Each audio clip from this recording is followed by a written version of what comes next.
अस्सलाम वालेकुम everyone, welcome back to the another episode of Cric Whisper. Pakistan super league खत्म हो गई है और मैंने कुछ टाइम लेके सारी चीज़ों को असेस करके सोचा कि आज आप लोगों के लिए एक वीडियो बनाऊं जिसमें ये बताऊं कि गुड्स और बैड्स पाकिस्तान सुपर लीग के क्या हैं और हम लोग इससे क्या सीख सकते हैं, और 9 सीजन्स गुजरने के बाद पीएसएल कहाँ स्टैंड करता है और दुनिया में इसकी स्टैंडिंग कहाँ है as per if you compare PSL with other leagues as per quality and overall things.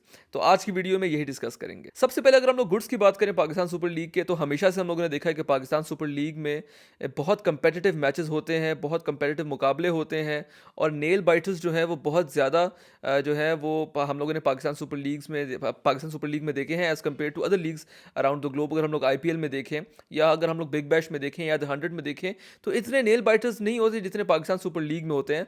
हम लोगों ने पाकिस्तान सुपर लीग का जो सेकंड स्पेल था, हम लोगों ने देखा कि उसमें कम से कम 6 मैचेस ऐसे हुए जो कि लास्ट बॉल में या लास्ट ओवर में जाके ख़त्म हुए। तो इससे ये पता चलता है कि एक कंपेटिटिवनेस जो है इस लीग की वो बरकरार है। और हम लोगों ने शुरू से ही देखा कि पाकिस्तान सुपर लीग जो है वो क्वालिटी पे कभी कॉम्प्रोमाइज़ पाकिस्तान सुपर लीग ने नहीं किया। जब वो दुबई में भी थी, जब पाकिस्तान सुपर लीग हो रही थी, उसके बाद जब पाकिस्तान में भी हुई, तो हम लोगों ने देखा है कि पाकिस्तान सुपर लीग की कंपेटिटिवनेस जो है उसमें कभी कमी नहीं आई और इसका एतराफ़ दुनिया के बड़े बड़े प्लेयर्स ने भी किया है। अगर हम लोग दूसरे गुड्स की बात करें तो the good of Pakistan super league is कि हम लोगों को हमेशा एक बहुत ही मज़ेदार बॉलिंग जो है वो देखने को मिलती है और बॉलिंग की क्वालिटी जो है वो हर साल हम लोगों ने देखा वो बढ़ती जाती है। इस साल अगर हम लोग देखें तो पाकिस्तान सुपर लीग से हम लोगों को बहुत सी फाइंड्स मिली, जिसमें जो मेहरान एक प्लेयर है पेशावर ज़ल्मी के, he is a very good spinner. इसी तरह हम लोग अगर एक क्वेटा के स्पिनर देखें, वो भी बहुत ही क्वालिटी स्पिनर हैं।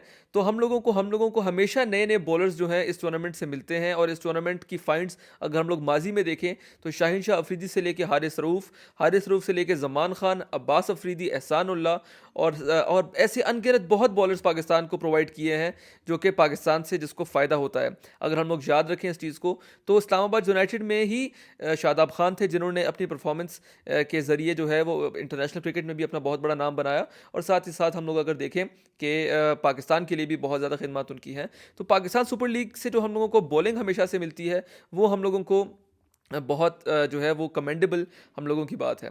तीसरा गुड जो इस टूर्नामेंट का मैं कहूँगा वो ये है कि जो हम लोगों के जो एक्सपीरियंस्ड बैट्समैन है, specially if I talk about Babar Azam, he played extremely well. Babar Azam ने जो है वो 500 से ज़्यादा स्कोर किया और उनके साथ जो है ये हम लोगों को पता चला कि पेशावर ज़ल्मी में जो उनके साथ ओपनर थे साइम अयूब, जो कि पाकिस्तान के भी ओपनर हैं, वो उनसे भी काफ़ी कुछ सीख रहे थे। और साइम अयूब ने बाबर आजम के साथ काफ़ी अच्छी बैटिंग पार्टनरशिप भी जो है वो की और पाकिस्तान और पेशावर ज़ल्मी का जो स्कोर था, जो 51% स्कोर था, that was scored by the openers of Peshawar Zalmi. So this means कि पाकिस्तान के जो ओपनर्स हैं वो पाकिस्तान सुपर लीग से उनको फ़ायदा हो रहा है और उनकी परफॉर्मेंस जो है वो निखर के सामने आई है। तो ये कुछ फ़ायदे पाकिस्तान सुपर लीग के हम लोग अगर देखें, the goods of Pakistan super league 2024। If you move on to the bads of Pakistan super league 2024, वो हम लोगों ने हमेशा से देखा है कि पाकिस्तान क्रिकेट बोर्ड जो है वो बगैर प्लानिंग के हमेशा से उतरा है अपने मैचेस करवाने में। सबसे पहले अगर हम लोग लैक ऑफ प्लानिंग की बात करें तो पाकिस्तान सुपर लीग का जो फाइनल था that was arranged on a Monday. और अब अगर मैं किसी भी दुनिया की लीग को देखूं या किसी भी दुनिया के इतने बड़े टूर्नामेंट को देखूं, तो कभी भी किसी टूर्नामेंट का फाइनल जो है वो मंडे को नहीं होता, जो कि वीकडे होता है। वो हमेशा कोशिश करते हैं या तो सैटरडे को हो या फ्राइडे नाइट को हो या फिर संडे नाइट को हो। ये पहली दफ़ा मैंने पाकिस्तान सुपर लीग में देखा है और ये तवातर से मैं देखता आ रहा हूँ कि पाकिस्तान सुपर लीग के हमेशा इस तरह के जो हाई क्रंच मैचेस होते हैं वो वीकडेज पे करवा देते हैं। तो इतने बड़े पाकिस्तान क्रिकेट बोर्ड में कोई ऐसा बंदा नहीं है जो इन लोगों के लिए स्केजुलिंग आसानी से कर दे। आजकल तो दुनिया में ऐसे ज़बरदस्त इंटरनेशनल वेबसाइट्स, इंटरनेशनल ऐप्स आ चुके हैं जिसमें अगर आप लोगों ने सिर्फ टीम्स के नाम डालने और वो आपको पूरी की पूरी जो है वो स्केजुलिंग करके दे देंगे। तो फिर भी मुझे नहीं समझ आती कि हमारे पाकिस्तान सुपर लीग के जो करता धरता है पाकिस्तान क्रिकेट बोर्ड है वो क्या सोच के ये करते हैं। तो the first bad of Pakistan super league is कि उनकी लैक ऑफ प्लानिंग।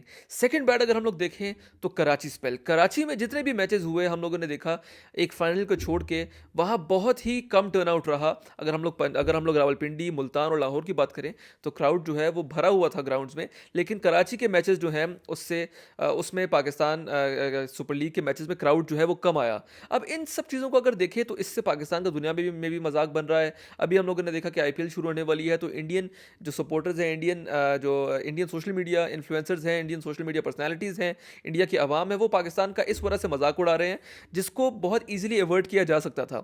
हम लोगों ने देखा है कि जब से पाकिस्तान में पीएसएल शिफ्ट हुई है, तो पाकिस्तान में जब भी मैचेस कराची में होते हैं, ना ही सिर्फ पीएसएल के बल्कि इंटरनेशनल मैचेस भी, तो कराची में टर्नआउट हमेशा से कम रहता है। तो जब हमेशा से टर्नआउट कम रहता है, तो आप लोग पीसीबी को चाहिए था कि पहले से ही ये मैचेस इस तरह से स्केड्यूल करते कि वो पिंडी में किए जाते, जहां 25,000 20,000 का क्राउड होता है और बहुत ही जो है वो पता चल रहा होता है कि कोई इंटरनेशनल टूर्नामेंट हो रहा है।